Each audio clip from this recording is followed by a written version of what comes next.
आज नए टॉपिक के साथ हूँ, पॉलिनोमियल। तो इसको समझने के लिए इसकी डेफिनेशन को समझना बहुत ज़रूरी है। तो देखिए, डेफिनेशन में एक शब्द क्या आया है, एक्सप्रेशन। और पॉली यानी क्या होता है, पॉली यानी मेनी, कई, जिसमें कई टर्म रहती है। तो भाई पॉलिनोमियल समझने के लिए एक तो हमको एक्सप्रेशन मालूम होना चाहिए और टर्म मालूम होना चाहिए। तो चलिए मैं पहले इसकी इसका थोड़ा नॉलेज दे देता हूँ आपको। तो मान लीजिए हमने जैसे लिखा 1 2 3 4, ये सब जा रहा है पाई। तो ये सारे जो हैं इनकी वैल्यू क्या रहेगी, फिक्स रहेगी भाई। 1 है तो 1 है, 2 2 है, पाई है तो पाई की वैल्यू कितनी होती है, 22/7। तो ये सब हमारे कहलाते हैं कांस्टेंट। क्या कहलाते हैं, कांस्टेंट।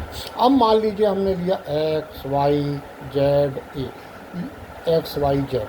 तो इनमें देखिए भाई, इसकी वैल्यू चेंज होती रहती है। ये मैं आपको बतलाऊंगा कैसे चेंज होती है। तो ये सब हमारे किसके रिप्रेजेंटेशन है, वेरिएबल। वेरिएबल नाम से ही मालूम है जो वेरी हो रहा है। तो अब मान लीजिए इन दोनों को मैंने ऐड करा, एक तरफ ऐड करूंगा और सब्ट्रैक्ट करूंगा। तो इसमें ये ऐड कर दिया तो क्या हो गया, x+1। इसको इसमें माइनस कर दिया तो x-1। अब यहाँ मान लीजिए मैं यहाँ क्या कर रहा हूँ, मल्टीप्लाई कर रहा हूँ। तो 1x जा x, मान लीजिए मैंने यहाँ किया भाई।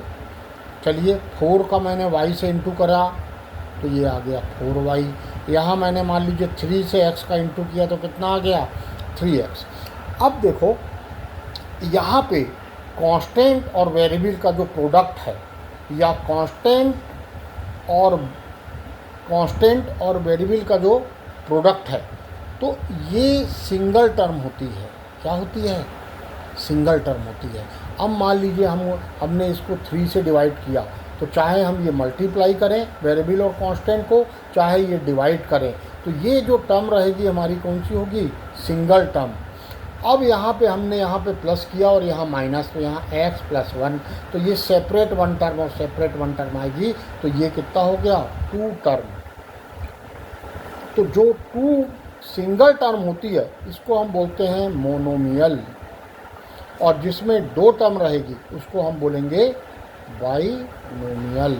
बाई का मतलब ही होता है 2 टर्म, मोनो यानी 1 टर्म। अब मान लीजिए इस तरह से है 2x² + 5x + 6।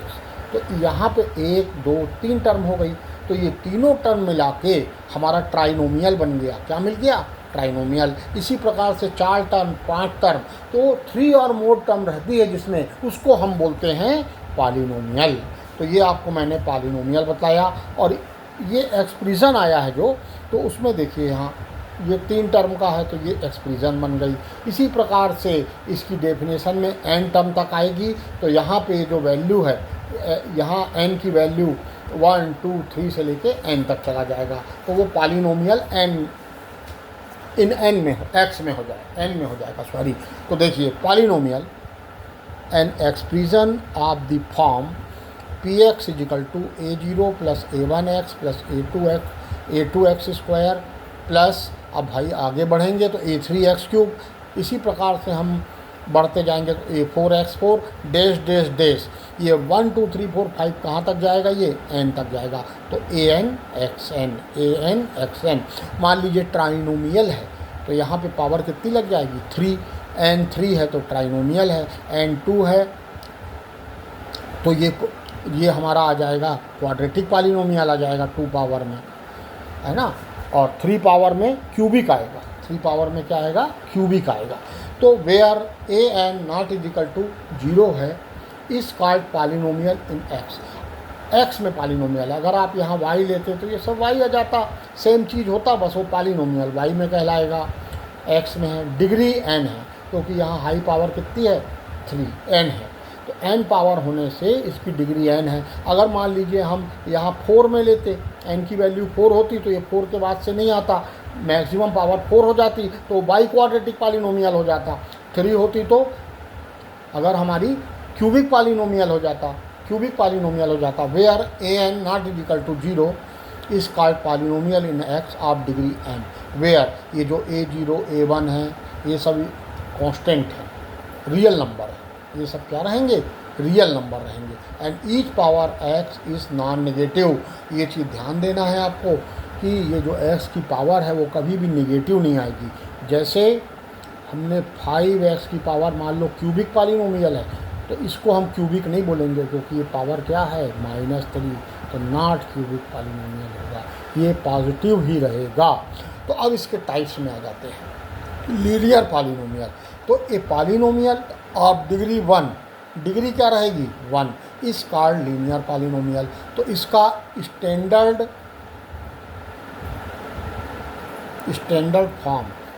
फॉर्म क्या रहेगा, px = ax + b।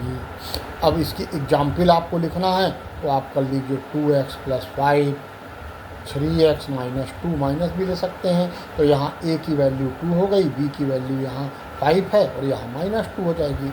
अब आया हमारा क्वाड्रेटिक पॉलिनोमियल, तो इसका स्टैंडर्ड फॉर्म होगा px = क्या आ जाएगा बोलो, ax² + bx + c।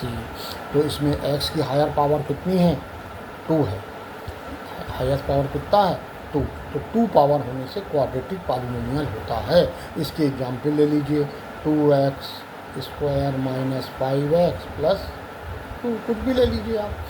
अब उसके बाद आया क्यूबिक पॉलिनोमियल। कौन सा पॉलिनोमियल आया क्यूबिक पॉलिनोमियल। तो क्यूबिक पॉलिनोमियल जो हमारा है उसका स्टैंडर्ड फॉर्म क्या होगा, px = ये आ जाएगा हमारा ax³ + bx² + cx + d। तो ये हाईएस्ट पावर 3 है, तो 3 होने से ये क्यूबिक हो गया। तो इसका हमको एग्जाम्पल लेना है, तो कोई भी एग्जाम्पल ले सकते हैं अपन, 2x³ - 5x² + 2x + 6। अब आया बाई क्वाड्रेटिक पॉलिनोमियल, तो इसकी डिग्री कितनी होगी, डिग्री यानी वही n की पावर 4। तो इसका स्टैंडर्ड फॉर्म आ जाएगा px = ax4 + bx³ + cx² + dx + e। Example आपको बोलेंगे हम, इसका एग्जाम्पल लिखिए, कुछ भी ले सकती है आप, 5x4 + 6x³ + 2x² + 9x + 11 ले लीजिए। तो ये हो गया। अब कांस्टेंट पॉलिनोमियल। अब इसके बाद हमारा कौन सा टॉपिक है भाई, कांस्टेंट पॉलिनोमियल। तो इसमें पॉलिनोमियल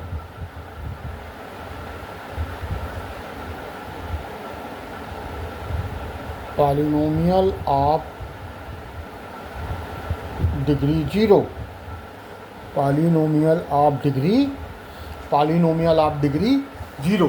तो डिग्री 0, तो डिग्री 0 का मतलब क्या होता है भैया, x की पावर से मतलब है। तो देखिए यहाँ सब x की पावर 0 हो जाएंगी यहाँ से यहाँ तक।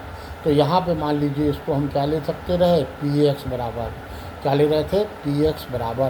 तो ये x की सब डिग्री 0 हो गई, तो यहाँ px = कितना आ गया 6। तो यहाँ पे हमारा आ जाएगा इसका एग्जाम्पल px = कोई भी एक कांस्टेंट आ जाएगा भैया, c 6 आ जाएगा। ये भी आ सकता है, मान लीजिए पॉलिनोमियल y में होता तो ये 3/2 भी आ जाता, मगर हमने सब x में लिया है इसलिए हम x ही लिख रहे हैं भाई। अब जीरो पॉलिनोमियल जो होता है, जीरो पॉलिनोमियल जो हमारा होगा, जीरो पॉलिनोमियल में होता है fx = 0। इसका मतलब यहाँ x की हम ऐसी वैल्यू लाएंगे जिसमें ये पूरा px = ये था, ये पूरा साइड क्या हो जाएगा 0। जब ये पूरा साइड 0 आ जाता है तो यहाँ पे 0 आ जाता है ना, तो ये पॉलिनोमियल क्या हो जाता है 0 के बराबर। तो इसको हम बोलते हैं जीरो पॉलिनोमियल। क्या बोलते हैं, जीरो पॉलिनोमियल। तो स्टूडेंट्स, ये सब मैंने आपको टाइप्स बतलाए।